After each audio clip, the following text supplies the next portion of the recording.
Bastante a menudo escuchamos predicadores que dicen a su congregación, vivimos por el Espíritu, pero aunque repiten esto continuamente, nunca explican lo que eso realmente significa. Personalmente creo que si nosotros, los predicadores y maestros, no le explicamos a la gente lo que realmente significa vivir una vida guiada por el Espíritu de Dios, nadie puede comprender lo que se intenta decir con esa frase. Por esa razón, creo que es muy importante y oportuno hablar acerca de ese tema. Hoy, en esta primera enseñanza, deseo establecer un firme fundamento para luego seguir edificando sobre él en la profundidad de los detalles. La vida guiada por el Espíritu de Dios es una de las cosas más maravillosas que podemos experimentar, no solo en la iglesia, sino también en la vida cotidiana. Podemos ser guiados por el Espíritu cuando damos testimonio, cuando somos guiados a orar por otra persona, cuando experimentamos sanidad, etc. La necesidad es mayormente tan grande que muchas veces no se sabe para qué lado ir. De allí, pues, que es muy importante saber hacia dónde nos guía el Espíritu del Señor. Pero, ¿cómo es que Él nos muestra su guía? ¿Cómo percibimos esa guía?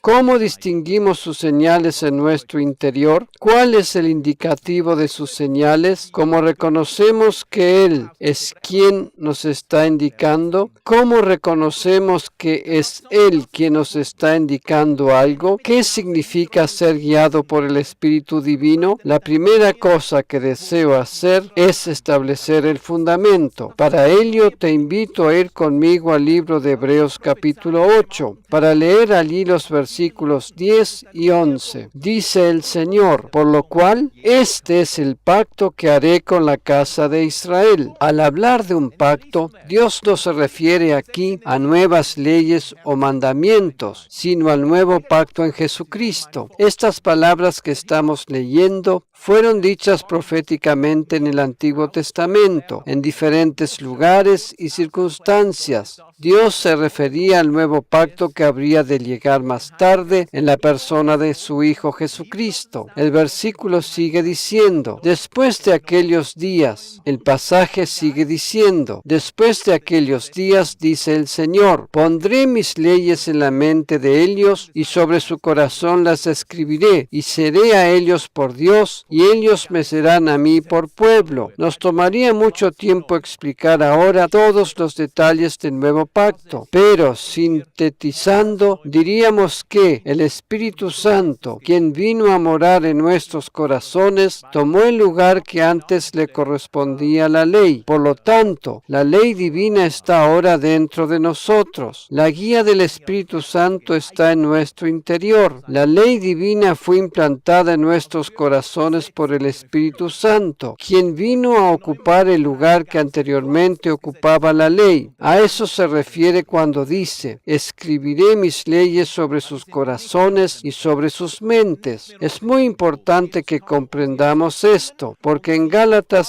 5:18 dice que si somos guiados por el Espíritu, no estamos bajo la ley. Antes, en el antiguo pacto, el ser humano era guiado por la ley. Hoy, bajo el nuevo pacto, el Espíritu Santo pasó a ocupar el lugar de la ley. Por esa razón, nosotros los creyentes somos guiados por el Espíritu Santo y no por la ley. Nosotros los creyentes en Cristo no estamos bajo la ley de los 10 mandamientos. Jesús vino a este mundo para cumplirlos en su totalidad y establecer ese estándar para toda la eternidad. Por esa razón, no falta ni una tilde ni una coma de la ley que no haya sido cumplida, pues Jesús vino, cumplió y estableció ese estándar para toda la eternidad. Ahora estamos en Cristo y Él nos ha dado el Espíritu Santo quien vive en nosotros y que vino a ocupar el lugar de la ley. Por eso somos guiados por el Espíritu, no estamos bajo la ley. Este es el nuevo pacto. Retomamos entonces el versículo 11 del pasaje del libro de Hebreos que estamos considerando. Vemos que en el nuevo pacto ninguno enseñará a su prójimo, ni ninguno a su hermano, diciendo, conoce al Señor, porque todos me conocerán, desde el menor hasta el mayor de ellos. De acuerdo a esto, en el nuevo pacto no hay necesidad de que venga alguien a decirnos, así dice el Señor. Aquí habla de conocer al Señor. En el nuevo pacto sabemos cómo es Él. Aquí dice, todos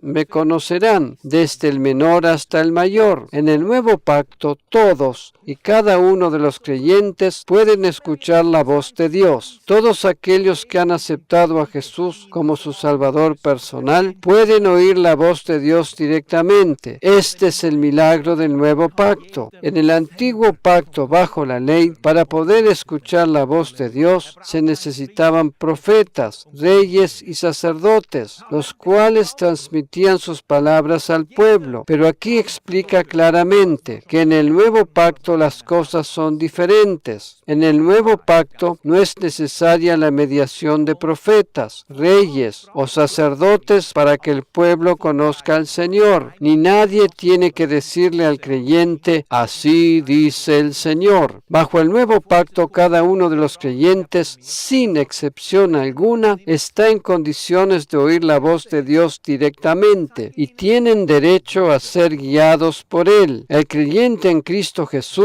no necesita más la mediación de profetas, reyes o sacerdotes. ¿No es maravilloso esto? Cada creyente tiene la capacidad de oír la voz de Dios directamente. No es la primera vez que abordo este tema. La vida guiada por el Espíritu ha sido desde hace muchos años un tema al cual me he referido ya varias veces. Desde que comencé a enseñar acerca de esto, el Señor me mostró claramente que debía comunicarles dos cosas principales a mis oyentes. La primera era que bajo el nuevo pacto, cada uno de los creyentes, sin excepción alguna, tiene la capacidad de oír la voz de Dios directamente. Cada hijo o hija de Dios, sea niño o adulto, sea recién convertido o con muchos años de creyente, tiene la capacidad de oír la voz de Dios directamente. La segunda cosa que Dios me mostró que debía enfatizar también en mi enseñanza era que para poder distinguir su voz se hacía necesario que cada creyente desarrollara una cierta sensibilidad espiritual. Dios me mostró que cada vez que yo enseñara sobre este tema tenía que enfatizar estos dos aspectos. Primero, que cada creyente puede oír la voz de Dios directamente, y segundo, que cada uno debería desarrollar una cierta sensibilidad para poder distinguir su voz. Por esa razón es que reitero esto una y otra vez. En Romanos 8:14 leemos lo siguiente: porque todos los que son guiados por el Espíritu de Dios, estos son hijos de Dios. Cuando habla aquí de los hijos de Dios, se refiere naturalmente tanto a las hijas como a los hijos del Padre Celestial. La expresión hijos de Dios es un término espiritual que determina una posición, la posición de hijo. Los hijos e hijas de Dios tienen el derecho y el privilegio de ser guiados por el Espíritu de Dios. Por esa razón, tú puedes contar con su guía y puedes distinguir su voz. Alégrate por el hecho que puedes ser guiado por Dios. Hace largo tiempo atrás, cuando el Señor comenzó a guiarme a hablar de este tema, yo me dije a mí mismo, quiere decir que si soy guiado por el Espíritu Santo y sigo sus instrucciones, he alcanzado la meta. Cuando sabemos que contamos con la guía del Espíritu Santo, cuando sabemos distinguir la voz del Señor guiándonos en el camino de la vida, entonces hemos alcanzado la meta. ¿Puede haber acaso algo más hermoso que escuchar la voz de Dios y dejarnos guiar por su Espíritu? Cuando yo fui consciente de esta verdad,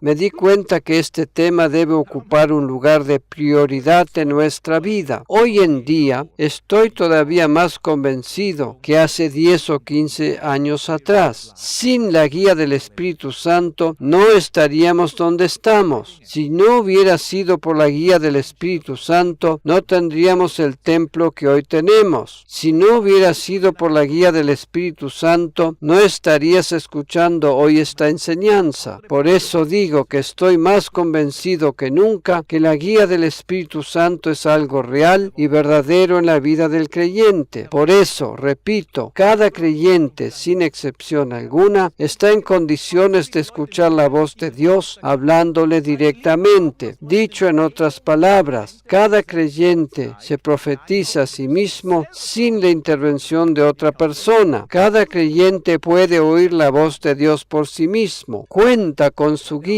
Hay muchos creyentes que cuestionan el mensaje de la gracia porque prefieren recibir reglas y mandamientos de parte de profetas antes que ser responsables de sus propias vidas para poder oír ellos directamente la voz del Espíritu Santo. Allí radica precisamente el problema. Estas personas prefieren recibir una lista de reglamentos que les marquen los límites por donde deben andar. La ley nos da una lista de reglamentos y estatutos para demarcar los límites dentro de los cuales nos está permitido movernos, mientras que el Espíritu Santo nos señala una dirección. Él nos señala la dirección en que nos tenemos que mover y allí nos va guiando para que alcancemos la meta. Si somos guiados por el Espíritu Santo, entonces no estamos bajo la ley. ¿Sabes cuál es el desafío que se nos presenta al intentar escuchar la voz de Dios? En este mundo hay muchas voces diferentes que hablan a nuestros oídos. La Biblia menciona esto en 1 Corintios 14:10. Allí el apóstol Pablo dice lo siguiente: tantas clases de idiomas hay, seguramente en el mundo, y ninguno de ellos carece de significado. Todas las voces que escuchamos tienen un sonido y muchas son las voces que hablan a nuestros oídos. Habíamos dicho que los hijos de Dios son guiados por el Espíritu Santo, ¿verdad? Sin embargo, hay una enorme cantidad de voces que pretenden guiarnos en alguna dirección, y si les prestamos atención, perderemos el rumbo. Veamos ejemplos prácticos. Una de las voces que habla a nuestros oídos es la voz de la posibilidad. ¿Debemos considerar las posibilidades como una guía segura? ¿Debemos ser guiados por las oportunidades que se nos presentan? No, de ninguna manera. Las posibilidades u oportunidades no pueden ser tomadas como guía. Otra voz que habla estrepitosamente a nuestros oídos es la voz del dinero. No podemos ser guiados por la voz del dinero.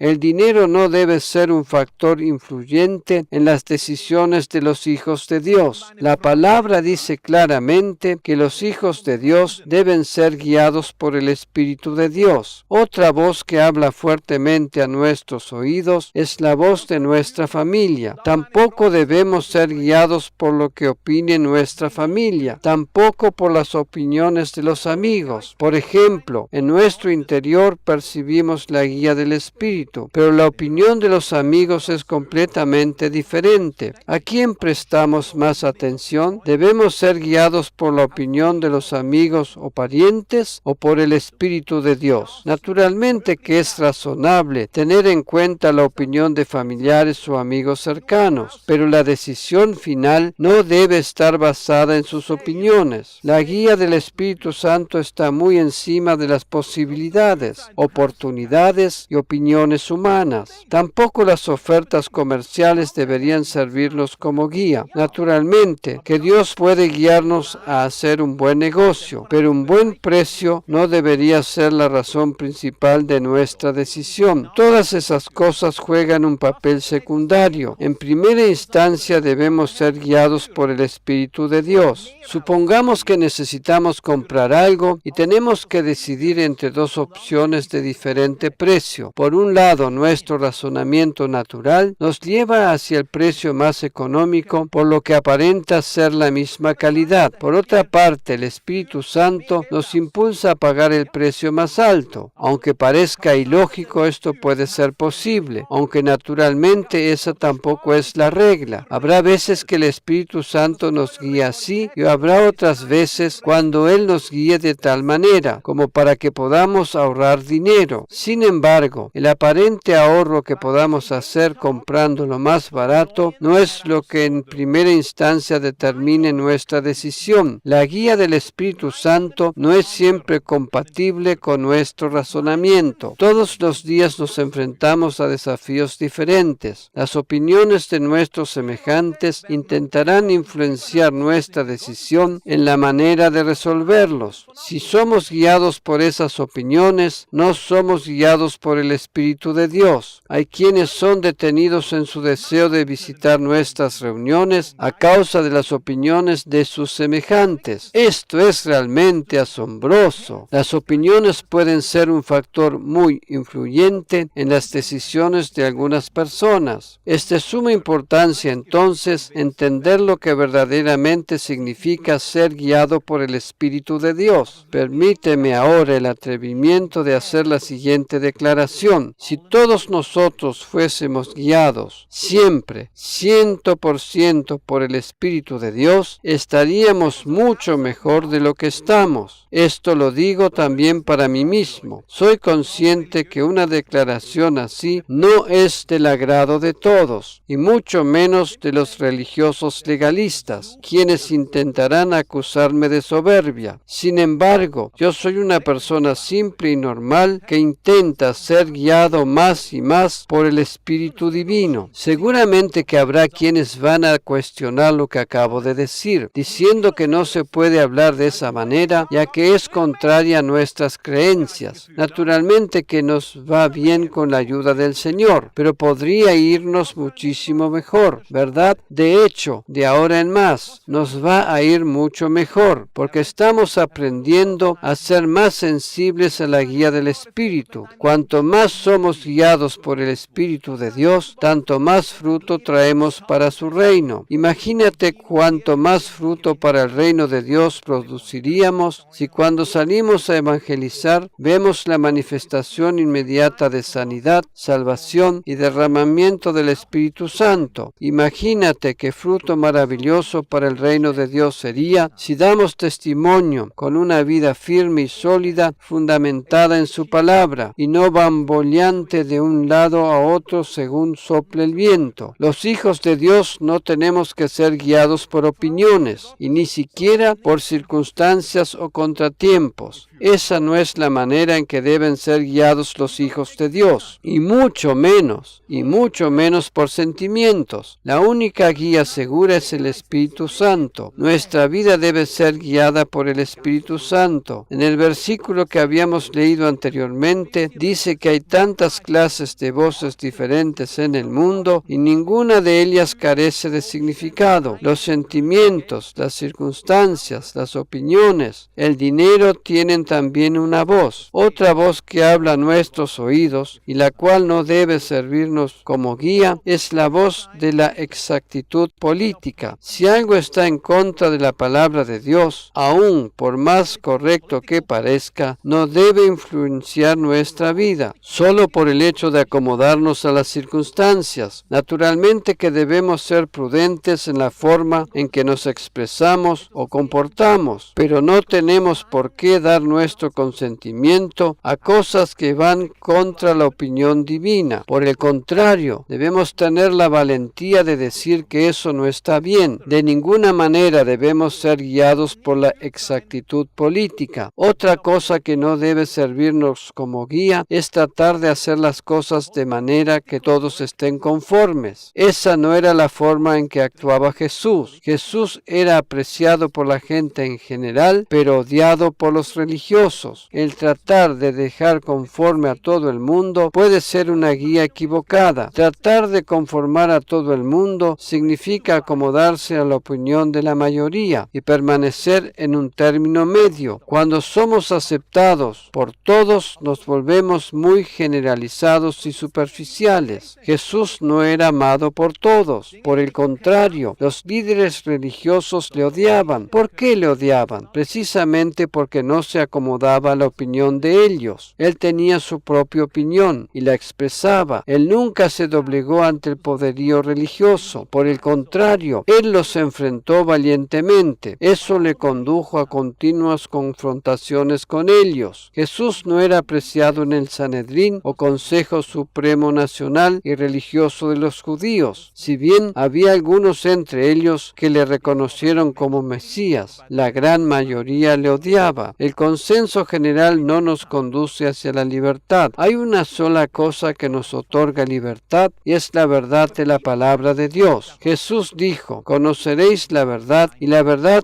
os hará completamente libres. A la verdad no hay que agregarle absolutamente nada. A menudo la verdad es sumamente directa y exactamente lo contrario al consenso general. Precisamente así era la vida de Jesús. Sin embargo, aun a pesar de ello, la gente era atraída hacia él porque percibían en sus corazones que esa era la verdad. A pesar de las muchas y diferentes voces que hablan a nuestros oídos, como hijos de Dios, debemos ser guiados por su Espíritu. Eso no quiere decir que no podamos aprovechar la oportunidad que se nos presenta, pero aún a pesar de ello, debemos ser guiados por el Espíritu de Dios. Si tienes una posibilidad por delante, maravilloso, pero escucha a la vez lo que el Espíritu de Dios te dice al respecto. Voy a poner un ejemplo práctico. Para ello vamos a ir al libro de Romanos capítulo 8, versículo 16. ¿Cómo es que nos guía el Espíritu Santo en la actualidad? En un momento voy a ilustrar esto en forma práctica. En este pasaje que vamos a considerar está la respuesta. El mismo Espíritu da testimonio a nuestro espíritu de que somos hijos de Dios. Esta es la manera en que el Espíritu Santo nos guía. Aquí observamos dos cosas importantes. La primera cosa que debemos entender es que este pasaje habla de dos espíritus diferentes. En primer lugar, se menciona al Espíritu Santo o Espíritu Divino. El Espíritu de Dios da testimonio a nuestro espíritu humano. Por esa razón, aquí encontramos la mención de dos espíritus diferentes. Algo muy importante de comprender es que nosotros, como seres humanos, tenemos un espíritu dentro de nosotros, el cual es el espíritu humano. Es más, nosotros somos espíritu, poseemos un alma en el cual se anidan los sentimientos y las emociones y vivimos dentro de un cuerpo. El cuerpo humano es creado por Dios y no desciende del mono. Por el contrario, el mono es una creación inferior al ser humano. Dios creó al ser humano y no un planeta de primates antropoides. Dios creó el cielo y la tierra y creó también el ser humano y no un planeta de simios. La persona que tienes delante, si es que estás mirando el video, esta está compuesta de tres partes. Tú, como ser humano, estás compuesto de tres partes. Tú tienes un cuerpo, que es la parte externa y visible. En tu interior tienes el alma y más adentro, en el centro mismo de tu ser, tienes el espíritu humano, al cual hace referencia este versículo. Por eso dice aquí que el Espíritu Divino da testimonio al espíritu humano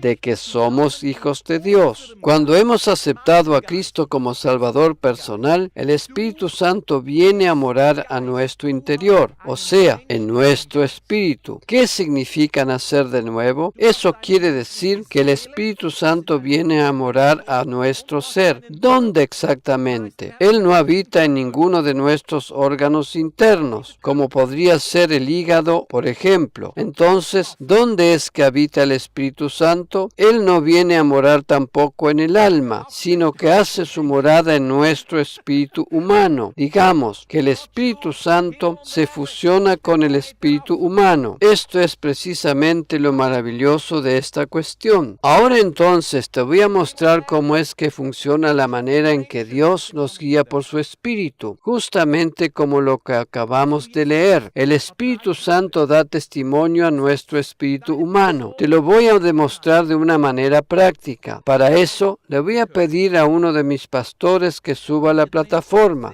Digamos que él y yo somos una sola cosa, o sea, él forma parte de mi persona.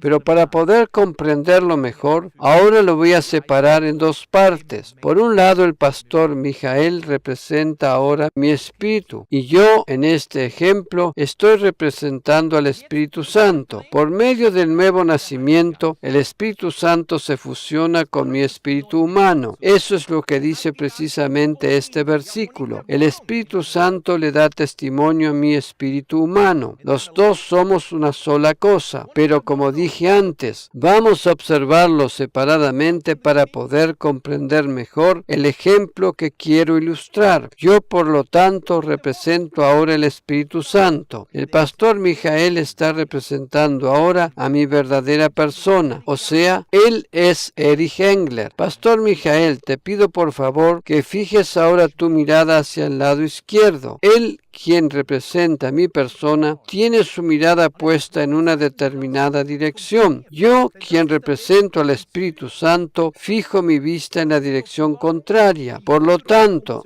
no concordamos, no hay unidad entre nosotros. Dado a que mi espíritu humano mira en otra dirección, no recibe el testimonio del Espíritu Divino, o no percibe que el Espíritu Santo está indicando otra dirección. Pero cuando mi espíritu humano recibe el testimonio del Espíritu Santo, percibe cuál es la dirección correcta en que debe fijar su mirada. Para usar un ejemplo práctico, podríamos decir que mi espíritu humano debe decidir entre seguir poniendo su mirada en el lado que le parece o cambiar de dirección siguiendo el impulso del Espíritu Santo. Cuando mi espíritu humano no percibe el testimonio del Espíritu Santo, entonces se da cuenta que la dirección en que está poniendo su mirada no es la correcta. Ahora el pastor Mijael orienta su mirada hacia el lado derecho, donde yo, quien represento al Espíritu Santo, también estoy mirando. Por lo tanto, hay entre nosotros una unidad. Los dos coincidimos en lo mismo. Mi espíritu humano percibe que es la dirección correcta. Eso es lo que este versículo describe como el testimonio interior. El Espíritu Santo da testimonio a mi espíritu humano. Aquí vemos que se trata de dos espíritus que conforman una unidad. Si los dos espíritus miran en diferentes direcciones, entonces el espíritu humano se encuentra completamente solo con su percepción, pues no tiene el testimonio del Espíritu Santo y no conforma una unidad con él. Si el lado izquierdo fuera la dirección correcta, el Espíritu Santo indicaría hacia la misma dirección y mi ser interior recibiría la confirmación. Podríamos decir que esa confirmación se manifiesta en nuestro interior como una luz verde que nos indica seguir adelante. En cambio, si el Espíritu Santo pone su mirada en la dirección contraria a la que señala mi espíritu, percibo una luz roja en mi interior que me anuncia que debo detenerme. Cuando percibo esto, por más lógica y atractiva que me parezca la dirección en la cual estoy mirando, me doy cuenta que en mi interior hay algo que no coincide. En esa situación no estoy recibiendo el testimonio o la confirmación del Espíritu Santo y mi espíritu percibe que está solo frente a la disyuntiva. Sin embargo, cuando recibo la confirmación del Espíritu Santo, mi espíritu humano está acompañado. En mi interior percibo gozo, paz y seguridad en la dirección que debo caminar. Es como que todo está bien en nuestro ser interior. Seguramente que ya te has enfrentado a esta situación. Por un lado, aunque la dirección en la que fijas tu mirada parece interesante, lógica y sumamente atractiva, en tu interior percibes una cierta intranquilidad que no te permite avanzar hacia allí. Aunque todo eso tiene un buen parecer, tu interior carece de paz y de gozo. Tú percibes una cierta incomodidad interior que no te permite decir con plena convicción que esa es la dirección correcta en que debes marchar, que esa es la dirección en que debes marchar. Eso quiere decir que el Espíritu Santo te está tratando de mostrar algo. Gracias, Pastor Mijael. Esa era precisamente la situación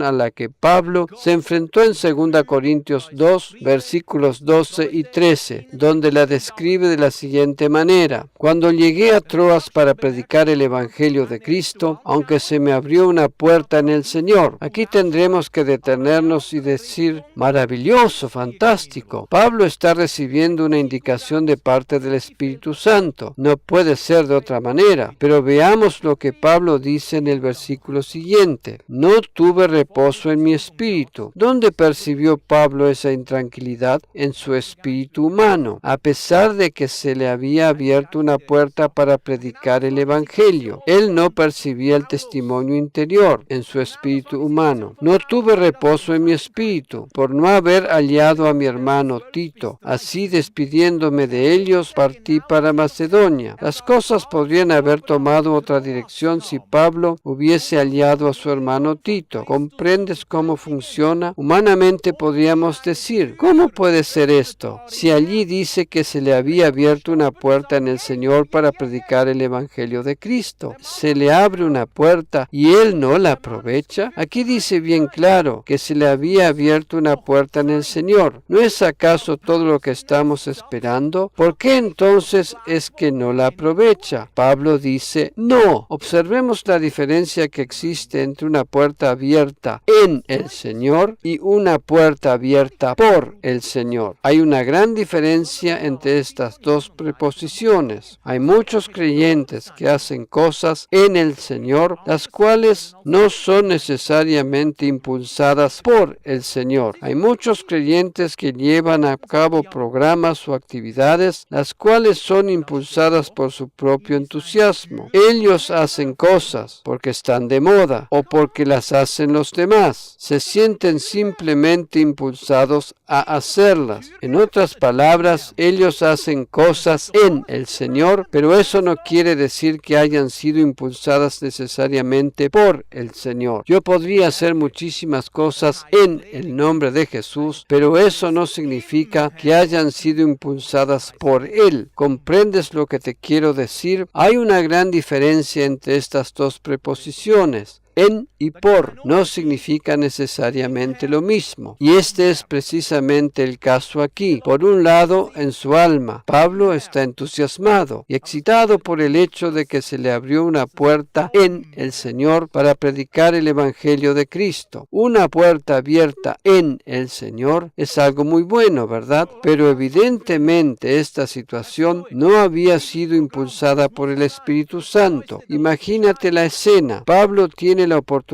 de predicar el Evangelio en un lugar donde probablemente la gente nunca antes ha escuchado este mensaje. Seguramente que muchos se habrían de convertir, que otros habrían de ser sanados, que otros tantos podrían experimentar la llenura del Espíritu Santo. Estas serían maravillosas posibilidades en el Señor, pero no significarían por eso que automáticamente hubieran sido impulsadas por el Señor. Esa era simplemente una posibilidad u oportunidad. Eso es igual que cuando un pastor recibe una invitación para predicar en algún lugar. Yo recibo invitaciones permanentemente, pero en cada uno de los casos debo establecer la diferencia y distinguir si la invitación es en el Señor o es impulsada por el Señor. Si yo aceptara todas y cada una de las invitaciones que recibo en el Señor, estaría casi siempre ausente de mi propia iglesia local. ¿Comprendes? Sin embargo, yo sé con plena seguridad que el deseo principal del Señor es que yo esté aquí entre vosotros. Es de suma importancia comprender la diferencia entre estas dos preposiciones, y esta es precisamente la situación a la que estaba enfrentado Pablo aquí. Yo puedo comprender perfectamente el entusiasmo que sentía Pablo cuando se le abrió esta puerta, pero aún a pesar de su entusiasmo, él sentía una cierta intranquilidad interior. Por un lado, él estaba entusiasmado frente a esta oportunidad que se le presentaba. Al fin y al cabo, este era su ministerio. Él era, por sobre todas las cosas, un apóstol y un evangelista. Su ministerio era llevar el evangelio a todas partes, pero a pesar del entusiasmo, no tenía el testimonio del Espíritu en su interior. La oportunidad que se presentaba parecía ser muy muy buena, pero en su interior él no tenía la confirmación del Espíritu de Dios. Pablo, quien escribió estas palabras en 2 de Corintios, es la misma persona que escribió Romanos 8:16. En Romanos 8:16, Pablo escribió lo siguiente: el Espíritu Santo mismo da testimonio a nuestro espíritu de que somos hijos de Dios. Él sabía bien lo que decía, pues tenía conocimiento del tema. ¿Cuál es la señal que nos indica que somos guiados por el Espíritu de Dios? ¿Tenemos paz y sosiego con respecto a la decisión que estamos tomando? ¿Tenemos un testigo o testimonio en nuestro interior que corrobora esa decisión? Cuando tenemos que decidir entre dos caminos diferentes, ¿cuál es el que aparenta ser mejor? Cuando yo dirijo mi mirada en una determinada dirección, siento paz en mi interior que me indica que esa es la dirección correcta. La paz interior es el ritmo del Espíritu Santo. Es interesante observar que cada vez que la palabra de Dios hace mención al Espíritu Santo descendiendo sobre los seres humanos, habla que el Espíritu reposó sobre ellos. La Biblia nunca dice que el Espíritu se precipitó sobre las personas o que las atosigó, ¿cierto? El Espíritu Divino siempre descendía para reposar sobre determinadas personas. La Biblia nunca nos dice que el Espíritu Santo estresó o atosigó a tal o cual persona. Reposar implica tranquilidad y sosiego, y eso es el ritmo de una vida guiada por el Espíritu Divino que da testimonio al espíritu humano. La paz y el reposo provienen del Espíritu Santo. Cuando percibimos paz y reposo en nuestro interior, estamos siendo guiados por el Espíritu Divino. Por consiguiente, cuando somos impulsados a apresurarnos y estresarnos, no estamos siendo guiados por el Espíritu de Dios. Somos demasiado bendecidos como para estar estresados. No necesitamos estar estresados y precipitarnos para hacer las cosas, pues tenemos al Espíritu Santo de Dios, quien da testimonio a nuestro espíritu humano. Él corrobora si lo que percibimos en nuestro espíritu es lo correcto o no. Mis profesores de escuela bíblica me enseñaron que la forma práctica de percibir la guía del Espíritu en nuestro interior es como una luz roja que nos indica detenernos o una luz verde que nos indica avanzar. Esta es una forma simple y sencilla de distinguir esa percepción interior. Al observar con nuestros ojos naturales lo que tenemos por delante, podemos pensar que está bien, pero ¿qué es lo que nos dice nuestro testimonio interior? No tenemos que mirar las cosas solamente desde el punto de vista natural, porque la percepción interior no tiene nada que ver con los sentidos. Tenemos que evaluar las cosas también con nuestros ojos espirituales. Últimamente, mientras escuchaba predicar al pastor Joseph Prince, le escuché decir algo que quedó resonando en mi interior, algo que me era muy familiar y que coincidía perfectamente con la enseñanza de mis profesores en la escuela bíblica. Él dijo lo siguiente: para ti, como creyente en Cristo, el color verde que te indica avanzar en esa dirección debería ser la norma. Él siguió diciendo: en tu vida de creyente, la luz verde es la norma indicativa que vas por el camino correcto. Lo único que debes tener en cuenta es cuando se prende la luz roja que te indica detenerte. Hay muchos creyentes que se complican la existencia porque no pueden distinguir estas dos claras señales. Es como que confunden los colores rojo y verde y se quedan estancados sin saber qué hacer en una zona de color anaranjado. Estando allí, buscan la ayuda de alguien para que les diga en qué dirección deben ir. Es como que le están pidiendo a otra persona que les accione el botón verde para poder continuar su camino. Personalmente, creo que esta expresión del pastor Prince es realmente genial. El color verde es el indicativo normal en la vida del creyente. Después de todo, desde el momento en que el Espíritu Santo vino a morar en nosotros, somos somos dirigidos por Él, quien nos da luz verde para ir por el camino de la vida. Recordemos lo que dijimos al principio, que todo creyente, sin excepción alguna, es apto para oír la voz de Dios. Por lo tanto, si la luz verde pasa a ser la norma en la vida del creyente, solo debemos prestar atención cuando se prende la luz roja que nos indica detenernos. Partiendo de la base que la luz verde es la norma en la vida del creyente, andamos nuestro camino de manera natural. En el caso que percibimos una luz roja en nuestro interior, vamos a darnos cuenta inmediatamente. Como hijos de Dios, tenemos el derecho a ser guiados por su Espíritu. Toda esta enseñanza se podría resumir en dos puntos principales, a saber, primero, que todos los creyentes son aptos para poder oír la voz de Dios, y segundo, que para poder vivir su guía, cada uno de ellos debe desarrollar una cierta sensibilidad. Por eso, es de suma importancia prestar atención a esa indicación interior. El color verde que nos indica seguir avanzando y el color rojo que nos indica detenernos. Si desarrollamos esa sensibilidad, va a ser muy fácil darnos cuenta cuando se prende la luz roja. Esa señal es tan clara que no la podemos pasar por alto.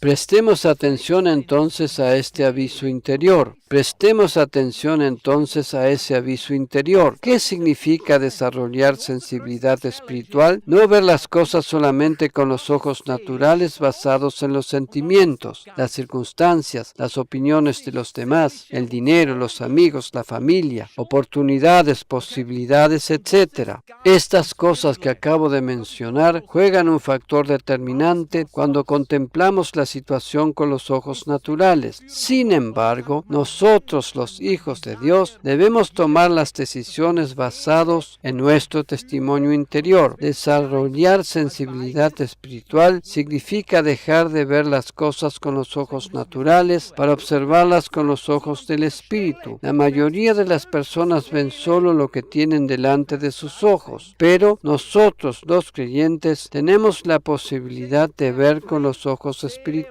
La perspectiva espiritual puede llegar a ser completamente diferente a la perspectiva natural, en algunos casos hasta completamente opuesta. Eso es precisamente lo que el apóstol Pablo hace frente a la situación que se describe en 2 Corintios. Él separa el alma del espíritu. Yo me animaría a decir que nuestro mayor desafío consiste en distinguir lo que proviene del alma de lo que proviene del espíritu. Lo que proviene del alma se manifiesta por medio de las emociones, y éstas juegan un papel importante a la hora de tomar una decisión. Sin embargo, lo que proviene de nuestro espíritu no está ligado a las emociones. Nuestro gran desafío es entonces distinguir una cosa de la otra, es saber si lo que percibimos en nuestro interior es la guía de Dios o simplemente nuestro deseo o anhelo. Nos encontramos frente a la disyuntiva de distinguir si lo que percibimos proviene de nuestra alma o de nuestro espíritu. A menudo es difícil distinguir una cosa de la otra porque ambas provienen de nuestro ser interior. Por esa razón es que debemos desarrollar una cierta sensibilidad. Pablo lo demuestra claramente aquí. En el versículo 12 él habla de lo que siente en su alma, mientras que en el versículo 13 se refiere a lo que le indica su espíritu. Él hace una clara división entre alma y espíritu. En Hebreos 4:12 la Biblia nos dice que la palabra de Dios penetra hasta partir el alma del espíritu y las coyunturas de los tuétanos. Esto es precisamente lo que vemos en este pasaje de 2 Corintios. Pablo estaba entusiasmado en gran manera por el hecho de que en Troas se le hubiese abierto una puerta para predicar el Evangelio de Cristo. Este entusiasmo provenía del alma. Sin embargo, en el siguiente versículo, él dice que no tenía reposo en su espíritu. Es como que se prendió una luz roja en su interior que le impedía avanzar en esa dirección. Él debía detenerse. Esa intranquilidad interior le estaba indicando que no debía ir a Troas en esa oportunidad. La falta de reposo en su espíritu le estaba marcando el ritmo del espíritu. Qué pasaje maravilloso el cual nos demuestra claramente la división entre entre alma y espíritu. Precisamente así es como vamos aprendiendo a establecer la diferencia entre lo almático y lo espiritual. Por medio de este aprendizaje, desde ahora en adelante, tú habrás de ser guiado cada vez más por el testimonio interior y estarás en condiciones de distinguir la voz cada vez mejor. Este es el ritmo del Espíritu Santo, quien da testimonio a nuestro espíritu humano. Recordemos que el Espíritu Santo no nos hostiga ni precipita. Él nos trae paz y descanso. ¿Cuál es el ritmo del Espíritu Santo? Su señal distintiva es la paz y el reposo. Para culminar, vamos a considerar todavía un par de pasajes. En 1 Crónicas capítulo 12, 18 leemos: Entonces el Espíritu vino sobre Amasai, jefe de los 30, y dijo: Por ti, oh David, y contigo, oh hijo de Isaí, paz, paz contigo y paz con tus ayudadores. Amasai habló por la inspiración del Espíritu Santo y le dijo a David 3 veces seguidas la palabra paz. Así es como se manifiesta el Espíritu Santo, por medio de la paz y el reposo. Paz, descanso y otra vez paz. Amasai habló por medio de la inspiración del Espíritu Santo. ¿Y cuál es el núcleo principal de su declaración? Paz sea contigo. ¿Cuál era el mensaje principal de Jesús a sus discípulos? Paz a vosotros. ¿Cuál es el ritmo del Espíritu Santo? Paz y descanso. Vamos a leer ahora Isaías 63:14. El Espíritu del Señor les dio descanso, como a ganado que pasta en la llanura. Fue así como guiaste a tu pueblo, para hacerte un nombre glorioso. Biblia al día. El Señor no nos presiona ni nos apura, y mucho menos nos hostiga tratándonos como a esclavos, o golpeándonos con la vara para que nos movamos o que hagamos más para su reino. El Espíritu Santo no nos presiona a alcanzar determinada meta para el reino de Dios en un periodo de tiempo preestablecido. No, de ninguna manera. El Espíritu Santo nos guía por medio del reposo y de la paz. Maravilloso. ¿Cuál es el tiempo o el ritmo del Espíritu Santo? Paz, paz y reposo, descanso. Alabado sea el Señor. Resumiendo entonces, 2 cosas muy importantes para nosotros son, en primer lugar, cada creyente, sin excepción alguna, es apto para oír la voz de Dios. Y en segundo lugar, cada uno de nosotros podemos llegar a desarrollar la sensibilidad necesaria para distinguir su guía. Amén.